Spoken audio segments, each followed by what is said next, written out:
Bagaimana tindakan kita terhadap anak-anak yang luar biasa bisiknya ketika sholat di masjid sehingga mengganggu kekhusyuan kita dalam beribadah? Sudah dinasihati tak juga. Bagaimana Pak Ustadz? Seminggu yang lalu saya dapat kiriman video. Jadi ada 3 orang anak-anak di belakang ributnya minta ampun. Bapak di depan ini emosi, disipakkannya anak tuh terbang. Saya menengok, mak bapak ni pemain taekwondo nampaknya.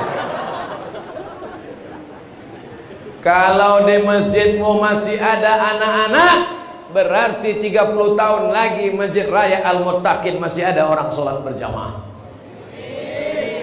Tapi kalau di masjidmu tak ada lagi anak-anak, lebih banyak batuk daripada ayat, sunyi sepi tak ada suara, alamat masjidmu menjadi sarang walet.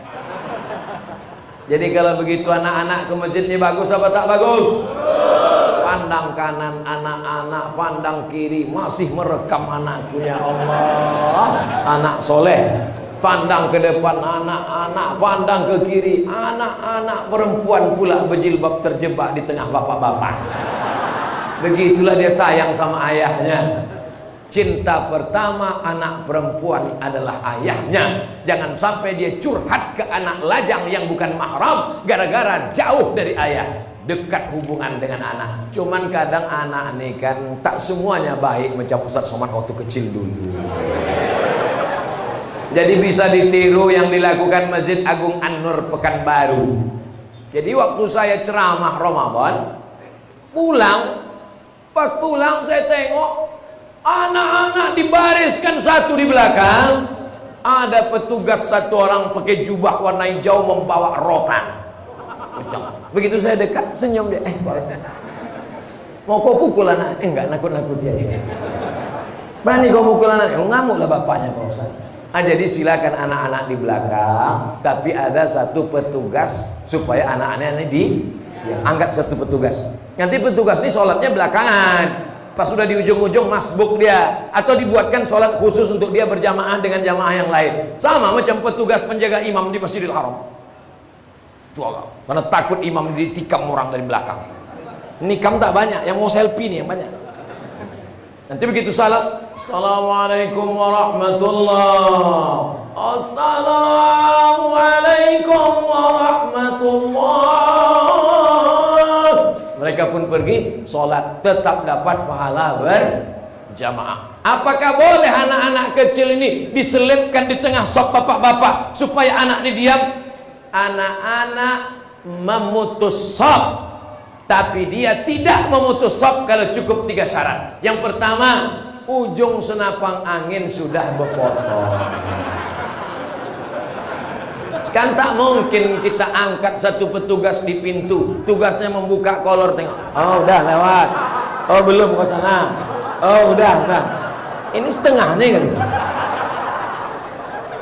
Anak saya Sami di Khitan hari ke-8 pakai program namanya Sunatron. Ada namanya orang Riau, Wa'atan. Wa'atan ini terkenal di Malaysia. Dia punya program namanya Sunatron. Dia tak ingin cuma orang Malaysia dapat nikmat, dibawanya lah ke Riau, ke Indonesia. Akhirnya dibuatlah khitan gratis setiap Jumat 99 orang. Bintang iklannya saya punya. Tak mungkin saya dipotong sekali lagi. Potongan lama aja hampir habis. Jadi selalu saya buatkan iklannya. Anda takut berkhitan, Anda takut lama sembuh, berkhitanlah pakai Sunatron. Pagi khitan, sore bisa akad. Untuk yang mu'alaf. Jadi kadang orang ini takut masuk Islam karena ustadz ini berceramah menakutkan. Yang pertama berkhitan, Nabi Ibrahim umurnya 80 tahun dipotong pakai kampak. Tak jadilah mualaf pun. Padahal pakai Sunatron ini tak terasa. Nanti saya bawakan. Bukan macam kita zaman dulu. Zaman dulu mau dipotong jam 6 subuh besok, jam 6 malam nih bergerendam di Sungai Deli. Sampai lisut barang tuh. Besok barulah diambil sembilu bambu. Rupanya bapak ini baru pertama kali percobaan, habis. Jadi anak-anak tidak memutus shaf kalau dia sudah berkhitan, karena tak ada najis di ujung pistol. Yang kedua, anak-anak ini memutus shaf karena wuduknya tak Saya perhatikan tuh anak-anak lewat saya di MDA, dibukanya keran, diambilnya air, dibukanya keran, sipak-sipaknya. Air tuh sampai kemari, kelingking nih masuk kemari, kalau ini bagian dalam telinga ini luar,